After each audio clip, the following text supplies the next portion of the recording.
Here is an introduction to one of my December projects, the other one being the Cutaway Millennium Falcon. So this is the other electronic piece I'm working on.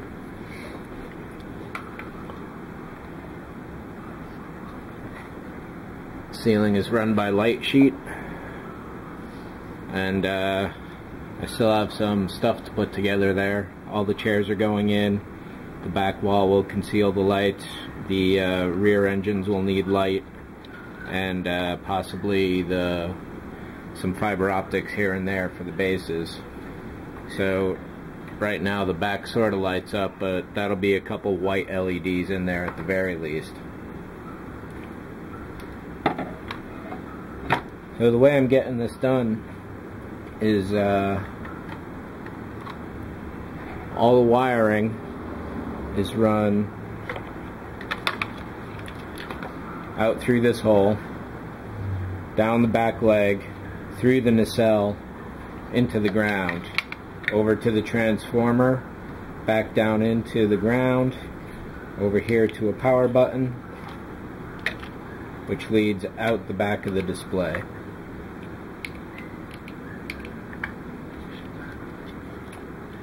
Right now these are just clipped, so I can pull them apart nice and easy.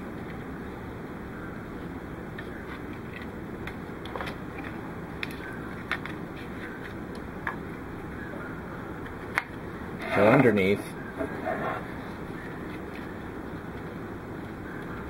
got Galileo coming through here, transformer again, negative goes straight out to the wall, positive goes up to the switch, which runs back straight out to the wall.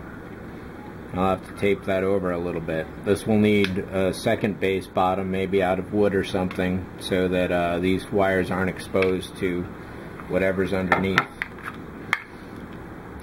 This is just a little cardboard box, which should pull off.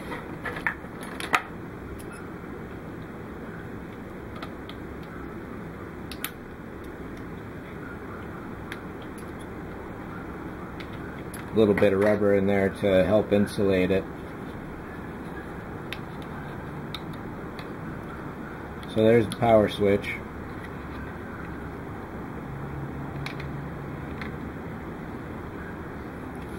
This is just 12 volts going in, but this is 100 something, 200 coming out, so these are actually dangerous to touch, whereas these two are not dangerous to touch. The whole thing will be going through a Molex power supply, which when I pick a wall wart, I'll wire this into that. This is just my temporary workstation electricity. Molexes work pretty well, especially if you want to be able to separate them. So I'm thinking about a switch in here so I can separate the top from the bottom, but at the same time I probably need to seal this entirely shut.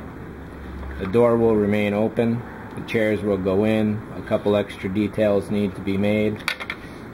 On the top there's a casing that has to be made, the light sheet has to be cut down further. Then this plastic is just about perfect for what they had in the show. The back wall comes somewhere around here, and I have to decide whether I'm going to modify that or not. The LEDs for the engine, a white sheet in back to diffuse them, plus all this wire will fit in nicely behind the wall.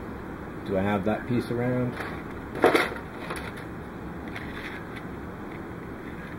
Something like that.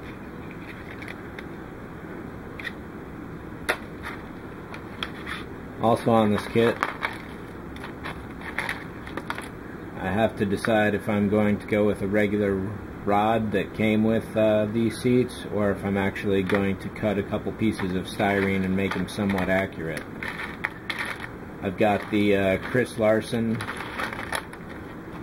edition mod accuratization kit, so it's a really nice back. I've spent a long time trying to get this down, and I still have some more work to do there.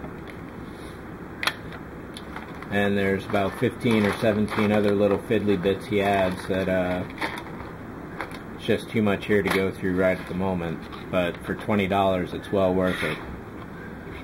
So this will stay pinned down.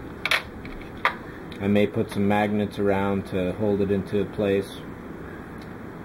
But other than that, these boxes are going to be disguised as cargo.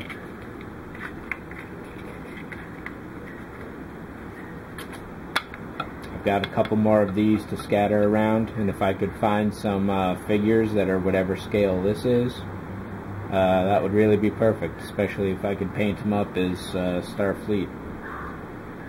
So that's about it for this one. Let me plug this back in.